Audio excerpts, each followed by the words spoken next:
यदि 2 रुपए किसान के टमाटर पर बढ़ जाए तो महंगाई बढ़ गई, महंगाई बढ़ गई।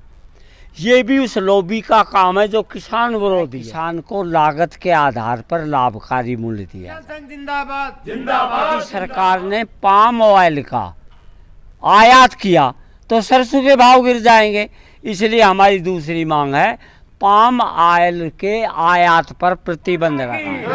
भारत माता की। जो वाहनों पर बैन लगाया जा रहा है, ट्रैक्टर को उससे अलग रखा। किसान रहेगा धरती पर सरसों की फसल, गेहूं की फसल और सब्जी अधिक बारिश के साथ नष्ट हो गई है।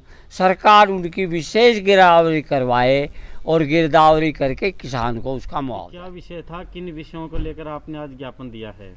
आज ये जो ज्ञापन का कार्यक्रम है, ये भारतीय किसान संघ के तत्वाधान में पूरे देश में प्रत्येक तहसील पर ये ज्ञापन दिया जा रहा है।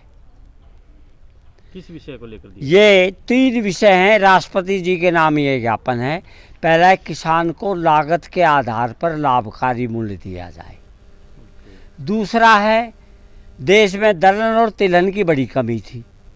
भारत का जो किसान और जवान है वो बड़ा मेहनती है, विश्व में उसका कोई मुकाबला नहीं है। जब इन्होंने तिलहन की बात की तो सरसों ही सरसों पैदा कर दी किसान ने।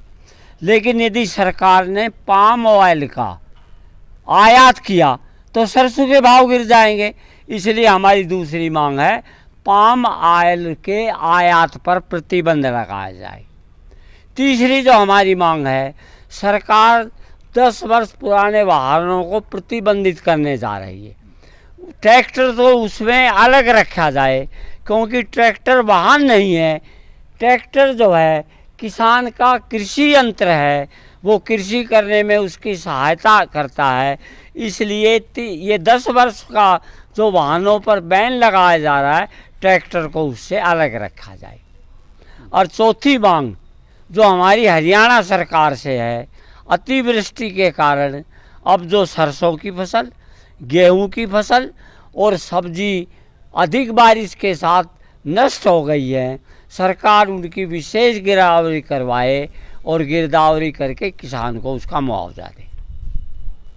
आपने जो बताया कि पाम ऑयल जो है उस पर प्रतिबंध लगाया जाए, लेकिन जैसे आप कह रहे हो कि इसको किसान को उसकी लागत का मूल्य मिले, लेकिन एक तरफ तो है कि महंगाई बढ़ती जा रही है। जो किसान, जो आम आदमी कह रहा है वो कह रहा है कि महंगाई बढ़ती जा रही है, और किसान कह रहे हैं कि हमारी सब्जियों के दाम, ये दोनों चीज़ें एक साथ कैसे हो? हाँ, ये आपके पास ये दुर्भाग्य है देश का।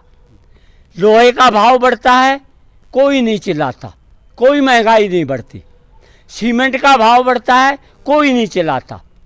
कपड़ा तेज हो जाता है, कोई नहीं चिल्लाता।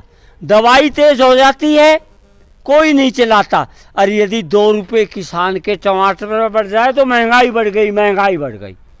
ये भी उस लॉबी का काम है जो किसान विरोधी है। जब देश के प्रधानमंत्री कहते हैं सबका साथ सबका विकास, तो मैं पूछना चाहता हूँ उन लोगों से कि क्या किसान के विकास के बगैर इस देश का विकास संभव है क्या? यानी किसान और देश पर्यायवाची है। यदि देश का विकास करना है तो आपको किसान का विकास करना ही पड़ेगा। किसान में ही, कृषि में ही सबसे ज़्यादा रोजगार हैं और इसलिए किसान का विकास बहुत ज़रूरी है। बहुत बहुत धन्यवाद आपका।